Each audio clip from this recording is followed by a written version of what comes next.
Gaano katagal na po kayo magsasaka?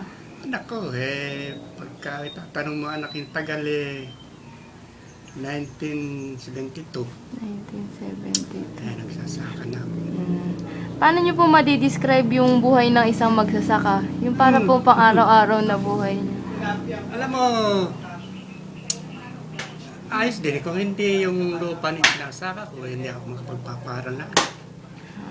Hindi ako hindi ako makapapatayo ng tirahan ng bahay. Tapos yung pagkain namin araw-araw. Kumbaga, ginawa kong hanap buhay yung pagsasaka.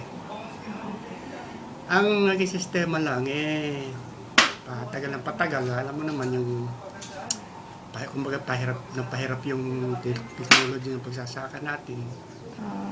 Okay. Tumataas yung mga bilihin ng mga inputs, ng mga pataba.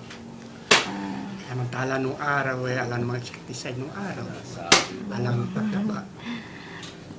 Kumbaga ang lupa natin nung araw, hindi pa masyadong adad. Yung ibig sabihin, hindi pa gastado.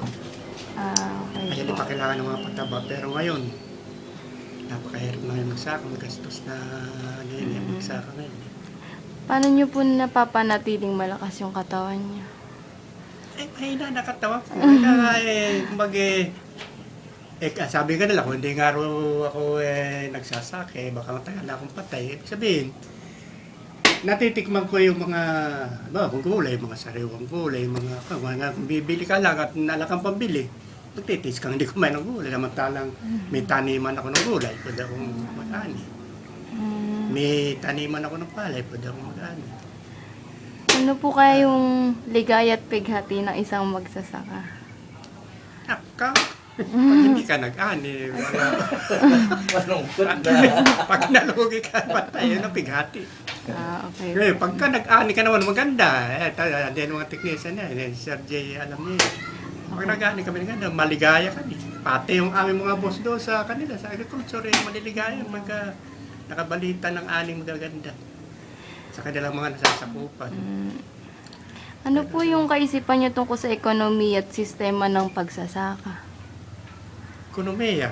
Opo, palagay niyo. Pagka ang aasahan ng ekonomiya natin pagsasaka, naku po, hindi unlad ang ekonomiya natin. Kasi, ayaw ko ba, kung bakit sa ibang bansa, sinusuportahan nila yung mga magsasaka. Basta Japan, kahit saan, sa Australia, kahit saan. Taiwan, kaya dito sa atin. Itong atin na ito, ang talagang napakahirap suportahan ng magsasaka rito. Ayaw suportahan ng mga ng gobyerno. Kung ba ginagawa nilang propaganda, ginagawa nila politika ang mga pagsuportahan nila sa pagsasaka. Kung kailan magkahalala, saka lang kami bibigyan ng bili. Kung kailan magkahalala, saka lang kami bibigyan ng pataba. Ganun dito. Pero yung talagang suportang tulong sa magsasaka, hindi namin nadadamay. Tubig yung wala. Naku, ganun dito anak.